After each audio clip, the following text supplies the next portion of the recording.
Hey guys, it is Emily Lopez and today I have a quick DIY for you.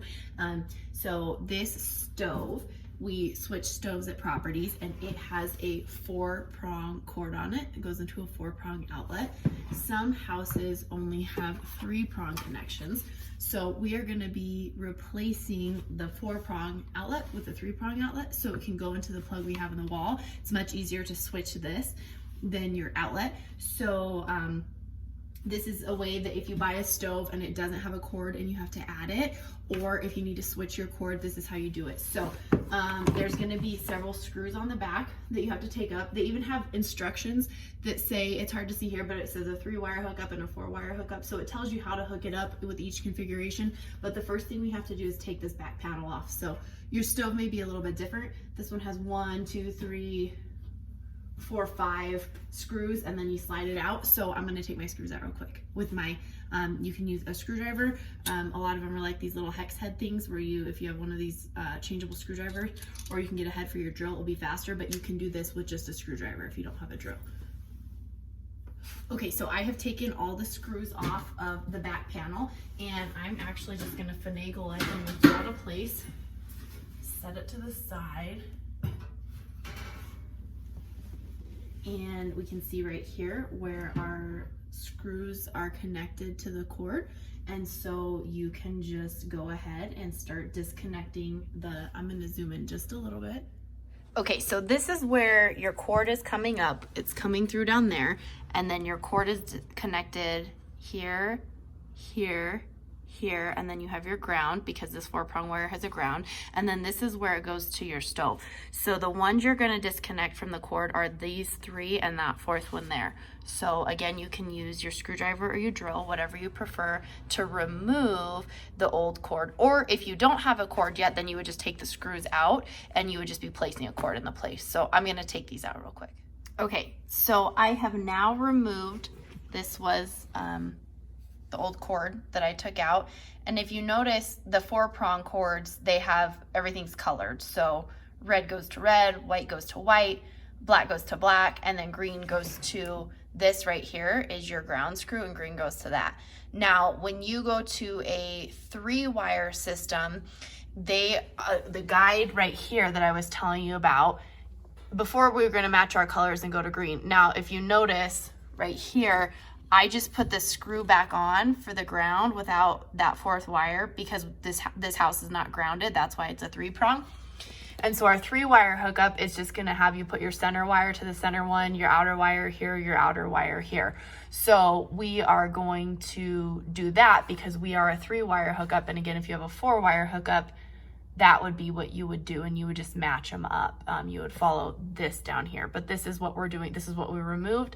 This is what we're gonna be putting in place.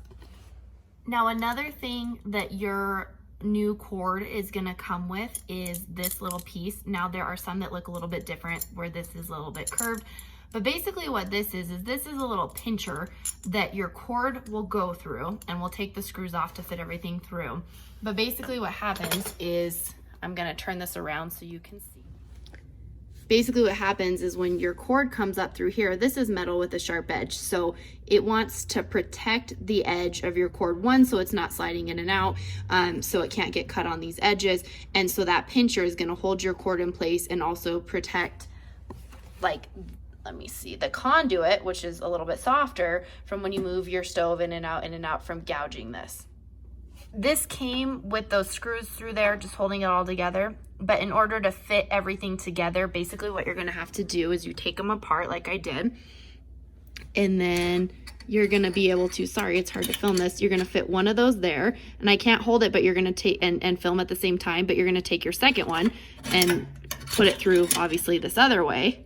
So you'll have the 2 in here, and then you'll come down to the bottom where you have those holes, and you'll put your cord, you'll feed your cord through the 2 of them, and then you will, once you have them in place, tighten each of those screws back in with your cord fed through it in your hole. So I don't have a set of hands to film that while I am doing it, but I'm gonna do it, and then I'll show you what it looks like so you can compare and make sure you have it how you want it. So to show you what we've done It's a little tough to see in there, but see back here we have one tongue on the side of that metal clamp and one there. What I find is it's easier to feed the wire through and then put one of these on and then squish this other one on the other side.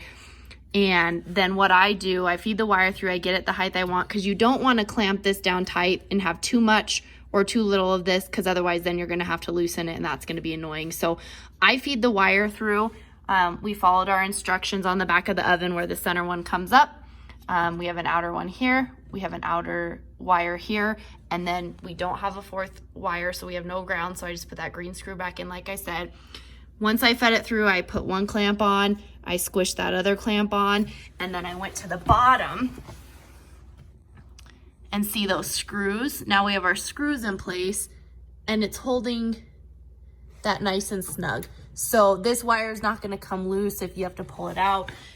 It's also protecting your wire from getting cut on the edge of that metal too. So now you have your 3-prong cord on there, and you have your, at the end of it, your 3-prong outlet that's going to work for our plug. So now I just have to put my panel back on with the screws from where I took them off. So we're going to do that now. Okay, so we have now taken and removed our 4-prong cord, and we have secured our new 3-prong cord, and we have secured our cord appropriately through the metal hole with the clamp that comes with the wire. So hopefully this has been helpful. Again, you can just start from nothing if you don't have a cord on and just add it, or you can switch it if you need to. So yeah, that's it for today.